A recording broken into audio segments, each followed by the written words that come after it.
इस ग्रुप के लीडर सरप्रस्त आला, मैं गुजारिश करूंगा सरदार अयाज साहब से कि वो काइंडली माइक पे तशरीफ लाएं और अपने ख्याल आपका इज़हार करें। आप सबकी दिल सारी तालियों में।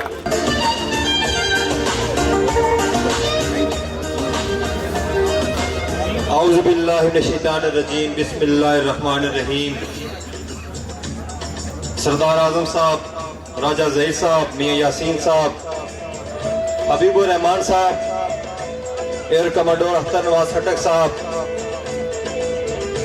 मंजूर कियानी साहब, रजा खटक साहब, सगीर कियानी साहब, फहीमुल्लाह खटक साहब, राव फैसल साहब, मुनीर जाफरी साहब, नासिर गोंदल साहब, मियां असलम साहब, सरदार आबद साहब, राव मसूद साहब, आले हसन साहब, तोकीर साहब, वकास बेग साहब, मेरे बुजुर्गों, भाइयों, साथियों, Jammu Kashmir cooperative housing society के तमाम मेंबर्स, तमाम ट्रेडर्स, इस्लामाबाद से आए हुए मेरे तमाम दोस्त, तमाम साथी, सबको मेरी तरफ से अस्सलाम वालेकुम। सबसे पहले मैं आप तमाम लोगों का शुक्रिया अदा करता हूं कि आप लोग इस शदीद ठंड के बावजूद यहाँ पे आए, हमारा इंतजार किया और यहाँ पे इस जलसे में इस टाइम तक यहाँ मौजूद है। मेरे हवाले से एक बात की मेरे बुजुर्ग सगीर कियानी साहब ने कि मैं 2 साल यहाँ पे नहीं आया। पहले मैं उसको क्लियर करता चलूं, क्योंकि पिछली बार सगीर कियानी साहब, अख्तर नवाज खटक साहब की सरबराही में हमने इलेक्शन लड़ा। वेलफेयर इत्तेहाद ग्रुप के नाम से हमारा पैनल था। हम इलेक्शन लड़े, इलेक्शन हम हारे। उसके बाद स्पोर्ट्समैन स्पिरिट के तहत मैंने ये फैसला किया, मेरे ग्रुप ने ये फैसला किया कि हम जाके दूसरे ग्रुप को मुबारकबाद पेश करते हैं और उनको अपनी हमायत का यकीन दिलाते हैं कि आप सोसाइटी के काम करें, हम आपके साथ खड़े होंगे। लेकिन चूंकि उस ग्रुप में कमजोरी थी, उस कमजोरी की वजह से उन्होंने ये कहा कि हम आपकी मुबारकबाद वसूल नहीं करेंगे। तो उस टाइम पे मैंने ये फैसला किया कि मेरे लिए मुनासिब नहीं है कि ऐसे कमजोरों के पास मैं जाऊं, सोसाइटी में कोई प्लाट बेचूं और ट्रांसफर करवाऊं या मेरे को ऑफिस का बंदा जाए। तो ये वजह थी कि मैं सोसाइटी में नहीं गया। कोई ये वजह नहीं थी कि मैं डर गया या मैं किसी बात से पीछे हटा। जब भी आपको मेरी जरूरत पड़ी, मैंने कहा था जब आप मुझे पुकारेंगे तो इंशाल्लाह ताला मैं यहाँ पे आऊंगा। आज इस तरह हबीबुर रहमान साहब, रमजान खान नियाजी साहब, उनके साथ इरफान साहब और उनकी पूरी टीम, जो कि काफी लंबी टीम थी, वो मेरे साथ शामिल हुए। मेरा छोटा भाई अली रजा खान जिस तरह मेरे साथ शामिल हुआ। मैं आप तमाम लोगों का शुक्रिया अदा करता हूँ। ये इस बात का सबूत है कि मैं हक पे था और लोग मेरे साथ आना शुरू हुए। अगर मैं उनकी तरह होता, मैं मुफादप्रस्त होता, तो आज लोग मेरे साथ खड़े ना होते।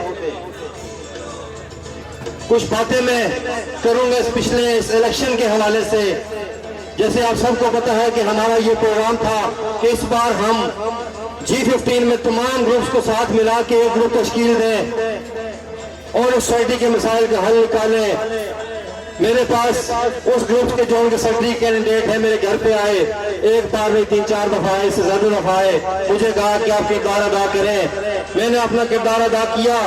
चूंकि मुझे Jammu Kashmir cooperative housing society के तमाम मेंबरान से प्यार है, तमाम ताजरों से प्यार है, तमाम रियाल्टर से प्यार है। उसकी वजह यह है कि इन्होंने मुझे हमेशा इज्जत दी है और आज मैं जिस मकाम पे हूँ उसमें Jammu Kashmir cooperative housing society का किरदार है। तो मैंने वो किरदार अदा करने की कोशिश की। मैंने तमाम स्टेक होल्डर्स को एक पेज पे बिठाया। डिवीजन हुई कि तमाम जो 4 स्टेक होल्डर हैं, तमाम को इतनी सीट दी जाएंगी। उनको सीट दी गई। तमाम ग्रुप ने, ज़हीर साहब ने अपने जितने लोग चाहिए थे उस ग्रुप के लिए उतने लोगों के कागज जमा करवाए। मैंने 3 लोगों के कागज जमा करवाए। ऐसे ही जो रेजिडेंट फोरम था, हालांकि उनको कम नुमाइंदगी दी गई, लेकिन उनके भी उतने ही लोग जमा किए गए। लेकिन जो सरदार सबीर साहब का ग्रुप था, उस ग्रुप में चूंकि हर बंदा कैंडिडेट है, हर बंदा ये चाहता है कि वो कैंडिडेट बन के सोसाइटी में आए और यहाँ से अपना मुफाद हासिल करे। यही वजह थी कि उनका हमारा इत्तेहाद नहीं चल सका। उन्होंने जिरगे में ला के बिठाया हमें। तो जिरगे में उन्होंने अल्लाह ताला को हाजिर नाजिर जान के ज़ियाउल्लाह शाह साहब के हवाले से ये कहा कि हमारे कैंडिडेट ज़ियाउल्लाह शाह साहब होंगे। जो हमारे मद्दे मुकाबले थे, जो हमारी सीट थी फाइनेंस सेक्रेटरी की, उस पे मेरे दोस्त हैं उस्ताद भनोल साहब को खड़ा किया और ये कहा कि उस्ताद भनोल साहब वो सीट मुझे गिफ्ट करते हैं, और ज़ियाउल्लाह शाह साहब वाली जो सीट थी वो ज़ियाउल्लाह शाह साहब को गिफ्ट करते हैं। वहां पे उसके बाद दुआएं खैर हुई, उन्होंने हमें मुबारकें दी, लेकिन अगले सुबह जब वो उठे तो उन्होंने कहा जी कि हमसे गलती हो गई। फिर हमने कहा दोबारा मुज़ाकरात शुरू कर देते हैं। हमने फिर मुज़ाकरात किए, फिर इस नतीजे पे पहुंचे सुबह 4 बजे कि जी हम आपको 3 लोग देंगे, हम आपको 4 लोग देंगे, लेकिन हम आपके साथ चलेंगे। इस बात पे कमिटमेंट हो गई, लेकिन जब सुबह उठे तो फिर वही कहानी शुरू हो गई कि जी हमसे फिर गलत फैसला हो गया। उन्होंने कहा हमसे फिर गलत फैसला हो गया। तो उसके बाद एक जिरगा हमारा हुआ ट्रू मैन एसोसिएट पे, जिसमें हमारे दोस्त वो भी आए, हम भी गए।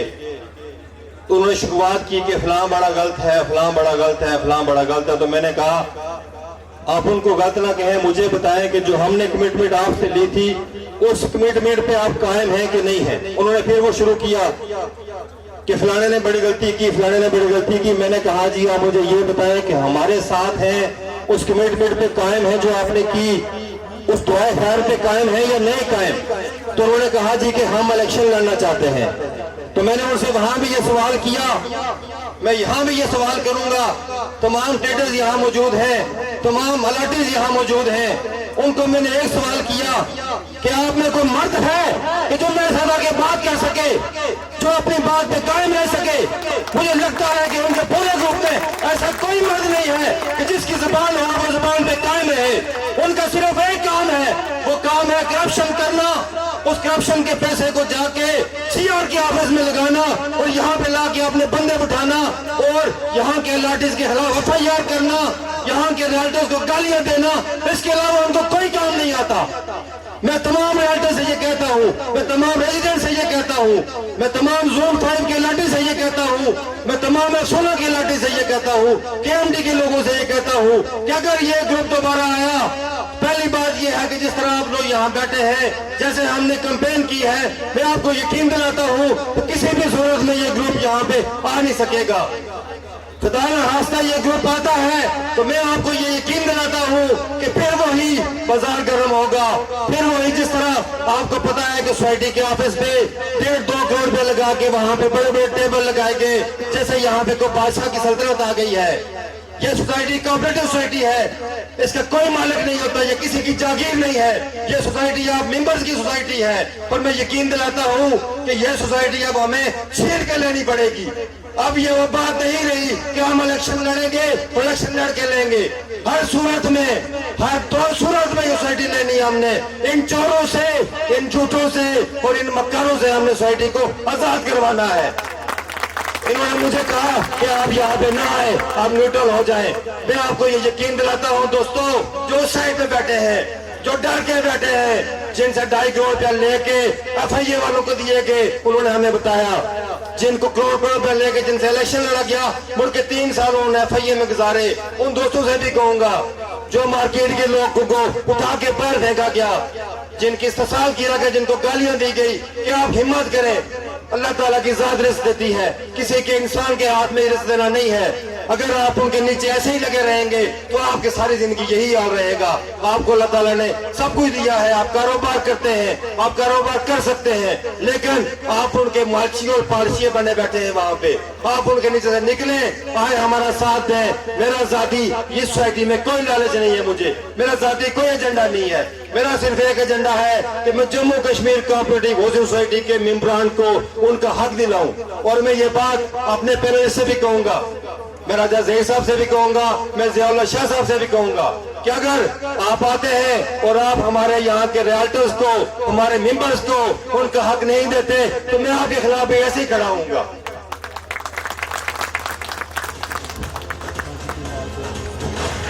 इसके अलावा चूंकि यही ग्रुप जो यहाँ बैठा है जम्मू कश्मीर हाउसिंग सोसाइटी में, इसी ग्रुप के नुमाइंदे जी 16 बैठे हुए हैं, इन्होंने यहाँ पे जागीर समझी है, एक भाई यहाँ आ जाए, एक भाई वहाँ चला जाए, उसका भाई यहाँ आ जाए।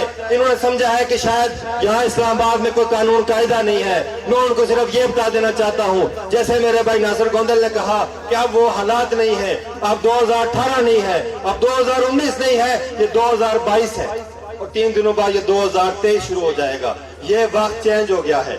ये वक्त आप जम्मू कश्मीर सोसाइटी के लाठीज का है, G16 के लाठीज का है। इंशाल्लाह ताला ये जंग का मैं ऐलान कर रहा हूँ आज। ये जंग का ऐलान मैं अकेला नहीं कर रहा, तमाम रेजिडेंट फोरम वालों के साथ मिलकर कर रहा हूँ। मैदान में इलेक्शन लड़े, अगर आप जीतते हैं तो मैं आपको हार बनाऊंगा। यही जज्बा आप भी रखें, लेकिन उनके पास ये जज्बा नहीं है। मैं इंशाल्लाह ताला आप तमाम लोगों को यकीन दिलाता हूँ कि ये सोसाइटी आपकी है और मैं आपको दिला के छोड़ूंगा। अल्लाह ताला हम सबका हामी नासिर। बहुत शुक्रिया। सरदार रियाज साहब, जंग आपने शुरू की है, हम सारे रियल्टर्स